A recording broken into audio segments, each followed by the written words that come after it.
I'm Renee Cordes with The Deal in Brussels, joined today by Alec Burnside, Brussels managing partner of the law firm Cadwallader, Wickersham and Taft, and longtime legal advisor to Aer Lingus.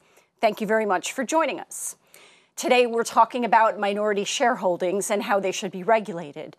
Do you think the Commission should have jurisdiction to rule on these types of shareholdings? I think it should. Minority shareholdings don't escape altogether. At the moment, they're caught in various ways, but it's an incomplete system.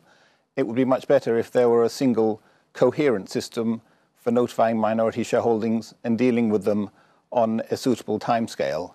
And the case which has really brought this to light and shown up the gap is the Ryanair attempt to defend Aer Lingus, my client, which the takeover was blocked, but the minority shareholding that was built in support remained, and the Commission found itself unable to unwind it. Should the Commission succeed in getting jurisdiction in these cases, and it already has jurisdiction to vet M&A deals and joint ventures above a certain threshold, if it then these powers extend to minority stakes, how would you see such a system working in practice? At the moment, mergers, as you mentioned, must be notified, but the consensus in relation to minority shareholdings is that there should be a voluntary system, voluntary for businesses to bring their case to the Commission if they want, and the ability for the Commission to intervene where it sees that it needs. There are two models that exist in Europe. The United Kingdom and Germany both examine minority shareholdings. The United Kingdom has a voluntary system which works very well. Germany has a compulsory system which equally works very well, but it seems less adaptable for the European system because the speed with which the German process works seems unlikely to be achievable in the way that the European Commission functions.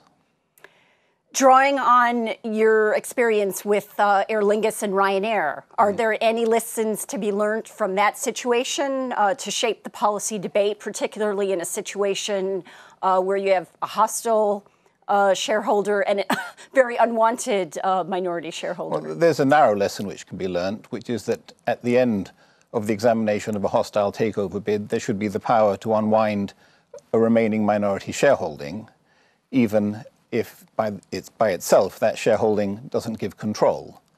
But there are other minority shareholdings which are accumulated without a hostile takeover bid, and the power to look at them too, I think, is certainly appropriate. Can you bring us up to speed on both of the cases in the UK and the EU on Ryanair, Aer Lingus? Both cases started, about 7 years ago? Well, the first hostile takeover bid was 7 years ago. We've now reached the third. It was prohibited in February. There's now an appeal running against that. The UK authorities, since the European Commission is unable to deal with minority shareholding, has picked up the ball for the minority shareholding, which is just below 30%, and reached a ruling just a couple of months ago that shareholding should be reduced to 5%, and there's an appeal running against that now. So we have an appeal in Luxembourg and we have an appeal in London. It's going to be a year of litigation.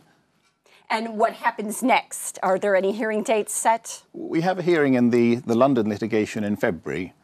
It was an important part of the ruling of the Competition Commission in London that the sell-down could be enforced without awaiting the outcome of the appeal in Luxembourg. And all being well, we should get to that situation within the year. Thank you very much, Mr. Burnside from Cadwallader, Wickersham and Taft. This is Renee Cordes in Brussels for The Deal.